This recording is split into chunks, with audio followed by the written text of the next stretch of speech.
Assalamualaikum warahmatullahi wabarakatuh. Perkenalkan, saya Salisa Wardah Kumala dengan NIM 070203200075. Di sini saya akan menjelaskan mengenai metode tafsir tahlili dan penerapannya dalam Al-Quran Surat An-Nisa ayat 4 dalam tafsir Jami'ul Bayan fi Ta'wilil Quran karya Imam At-Tabari. Metode tahlili ini adalah metode penafsiran Al-Quran yang menjelaskan makna ayat secara terperinci dan sesuai dengan tartib mushaf Utsmani. Nah, metode penafsiran tahlili ini biasanya membahas mengenai kosakata atau mufradat, terus menyebutkan asbabun nuzul jika ada, menjelaskan dari aspek gramatika atau ilmu tata bahasa, terus ada ilmu qiraat, terus ada ilmu munasabah, dan berbagai disiplin ilmu lainnya yang digunakan dalam memahami nas Al-Quran. Imam At-Tabari memiliki beberapa langkah-langkah yang digunakannya. Yang pertama, mencantumkan riwayat sekaligus sanad dengan sangat teliti. Kemudian yang kedua, menghindari penafsiran Al-Quran dengan ra'yi, karena menurutnya penafsiran tidak dapat diketahui tanpa adanya riwayat dari Rasulullah SAW.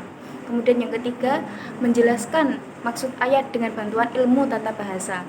Kemudian yang keempat, mencantumkan berbagai ragam qiraat jika ada.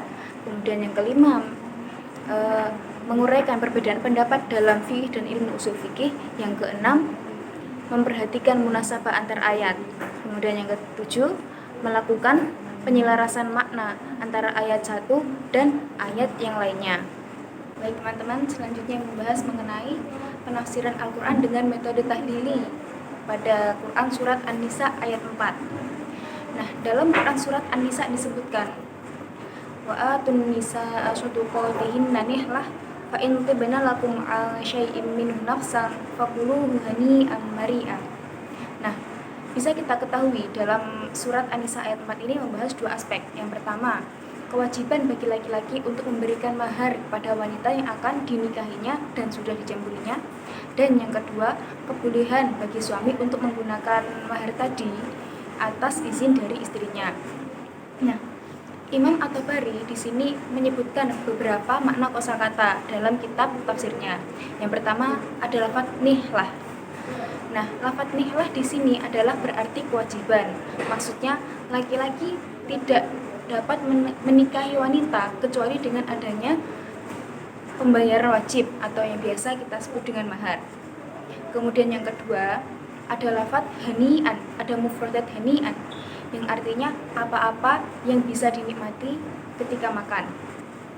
Nah, maksudnya dari mahar tadi itu bisa dimanfaatkan untuk kemaslahatan kedua pihak, suami dan istri. Nah, kemudian selanjutnya ada mari'an yang artinya sesuatu yang baik dan tidak menimbulkan akibat buruk setelahnya. Setelah menjelaskan mengenai kosakata, di sini saya akan menjelaskan mengenai asbab nuzul dari Quran Surat An-Nisa ayat 4 dalam kitab tafsir At-Tabari. Nah, uniknya Imam At-Tabari pada asbab nuzul ini mengambil banyak riwayat. Akan tetapi yang saya nukil di sini adalah riwayat Yunus dan riwayat Muhammad bin Amr A'la. Nah, selanjutnya dalam kitab At-Tabari juga menjelaskan munasabah. Berbicara mengenai munasabah ayat, dalam tafsir At-Tabari ini ada beberapa munasabah yang disebutkan oleh pengarangnya, akan tetapi dalam relatif yang sangat kecil sekali.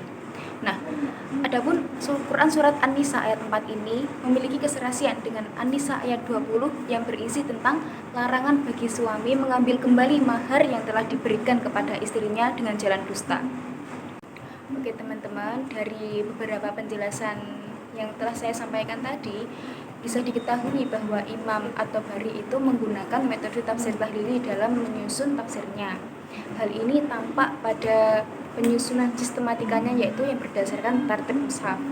Selain itu, dalam penyusunan makna dalam kitabnya, Imam At-Tabari menggunakan standar yang telah ditetapkan oleh Imam Al-Farmawi, yaitu dengan urutan sebagai berikut: menjelaskan ayat secara terperinci, menjelaskan kosakata atau mufradat, terus munasabah antar ayat, asbabun nuzul baik dari segi hadis ataupun asar. Oke teman-teman, mungkin itu yang bisa saya sampaikan. Mohon maaf apabila ada salah kata. Saya Salisa Wardah Kumala. Terima kasih perhatiannya. Wassalamualaikum warahmatullahi wabarakatuh.